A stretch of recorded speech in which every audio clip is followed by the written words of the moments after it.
Merci beaucoup. Merci beaucoup.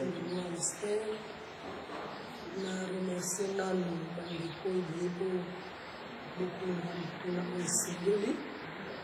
ya liboso oyo naloba ndenge bakonzi koloba bangasali babanga bamoyete oui c'est vrai biso tolakisaki ndenge toyoki na monoko ya tata chef de l'église eza déjà sacrifice pour déjà biso tozali toyebi yango kende na tambola yango eza na makambo mibale nazotambola na bomoi nazotambola na liwa naza missionnaire esika bomoi ekutinga na vivre place fe liwa ezwinga na kufi wana na conscience nange ezali soki moto ayebi deja kende nazokende bo eza chewa nazosala liwa eza na kati bomoi eza na kati et pourquoi na kobanga lisusu soki bato balobi ke bato bazokufa ça c'est un kobanga malade eza pena nature ya mwana saki te nature na biso te mpona nini parce que ntina biso toza boyi olakaka saki opakolaka putulu eza nanu koluka malamu ya bato ezali nanu kobika ya bato ezali nanu bato balonga na pasi siko ngai deja ona se sacrifier mpona longola deja mokili na nzela bapriere na ngai na pasi siko ntango pasi moko ya eye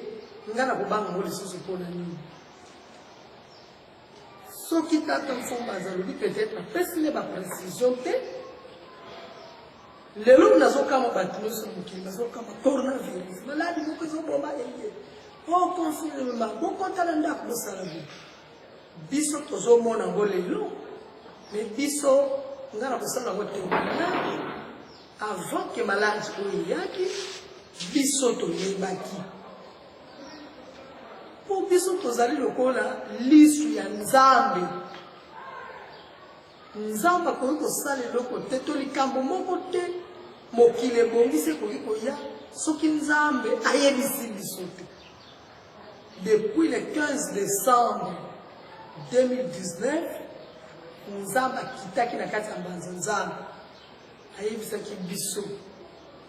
pasi moko ezoya kati na bino ya mokili makambo wana ekosalama na 2020 so bokomi na 2020 makila ekotanga le jour nzambe azokitisa prophétie alobi na biso botala na likolo bomoni mapata oyo ezoleka biso nyonso totali tomoni mapata ezoleka mbango nzambe ayebisi biso bino bomoni mapata moto ezoleka menga nazoyebisa bino eza makila oyo ekosopana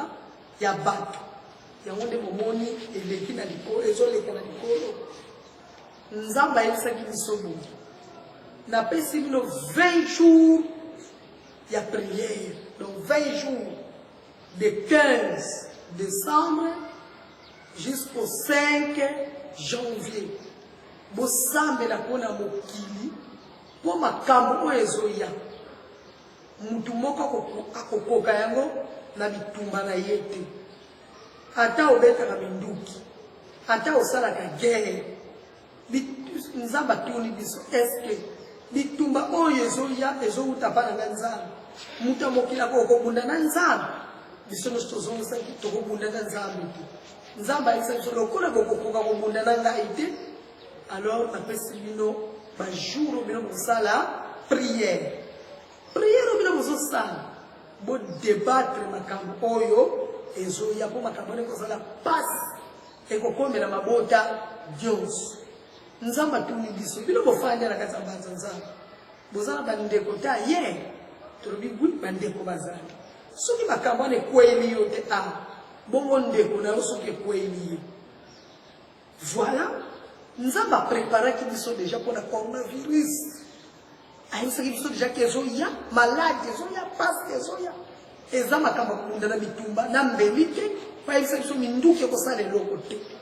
me ntango ezoya ekopona moto ya monene te na moto ya moke te me motu nyonso po akozala elongo na nga nzambe te akozala na problème Alors nzamba senga biso prière. Tout ça qui prière biso nzamba senga biso bo. Oh tozoka confirmement. Oh to kota na bandako, oh to sala bo. Biso de nzamba sala ki spirituellement. D'abord nzamba kofra ki biso mutu abima libanda ya mboka te. Abi mutu abima te. Pe nzamba biso mutu alala na kati ya ndako te. Bino nyoso bana saki bokozala na libanda. Pota ungai na kubanda koleka na kotsaba sini bilembo na nga po mabemo ko ezwa bino te na liko kuto na ndako te na ninga kuto libanda pota na kotsa bilembo wana makambo le kuto na libanda nganza metango na zoleka na kuto na libanda to refera ki akotango nzambe alingaka bisabana Israel na Egypt ayisa ki bango bobonga bokota na ndako mutabi malibanda te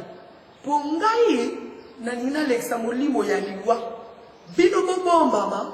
kino molimo alinga soki esili koleka bongo bino bobima bokende par contre biso nzamba ya biso bozala libanda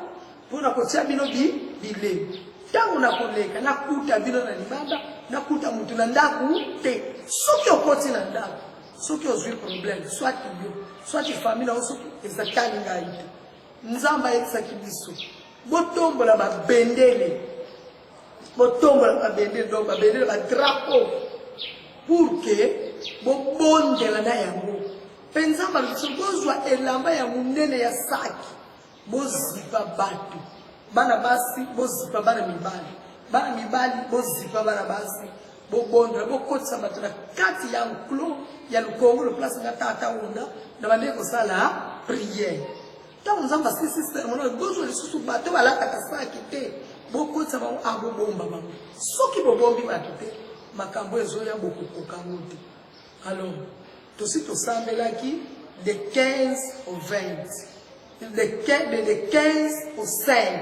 janvier jour tokei po toclôturer programme nzamba yebisi biso bomata na ngomba tolongwaki mbanza nzambe 3 heures du matin makolo tina kikulukuta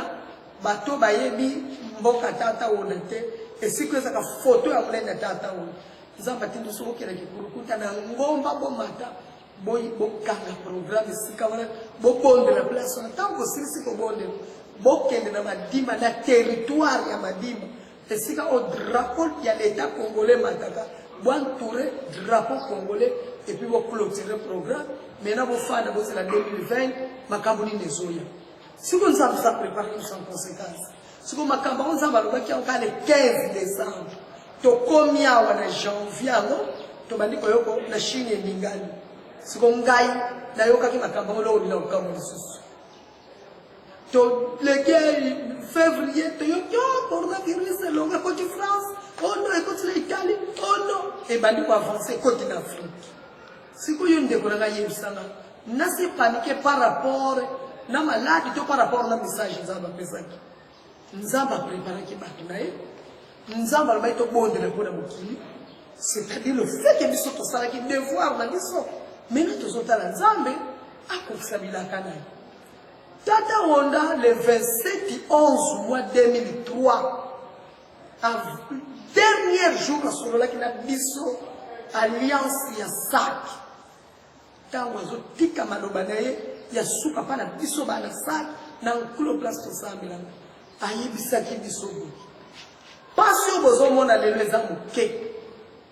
makambo ezoya na liboso na bino ekoleka minene nga na kozala na bino te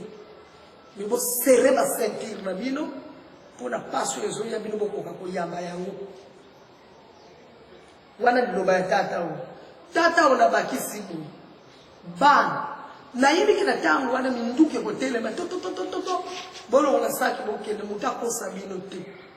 po paso bozomona lelo eza moke oyo koye koleka mingi alo azosenga bino bozala concentre na bilamba oyo ya saki me nabakisi na likolo boye nzamba amonanaka te soki pasi eza te komonana yanga tata ona ekozala kaka na se ya pasi mpona bato mosusu tozoyebake wi coronavirus ekokouta pa diable ekouta pa nzambe me ngana nayebiso boye ntango nyonso bana Israel bazali kokitisa mibeko ya nzambe nzamba badaye kotinda kaka eloko evenema moko boye eboma bango bana Israel nzamba yebisi bango bozokota na mboka bilaka metango okota na mboka na bosimba mibeko soki bosimbi mibeko te na kotinda maladi ekosilisa bino toyebi biloko wana nyonso Yesu tango azolaka baportre na yalobi ke na tango asuka mpona komona na ya mwana ya mutu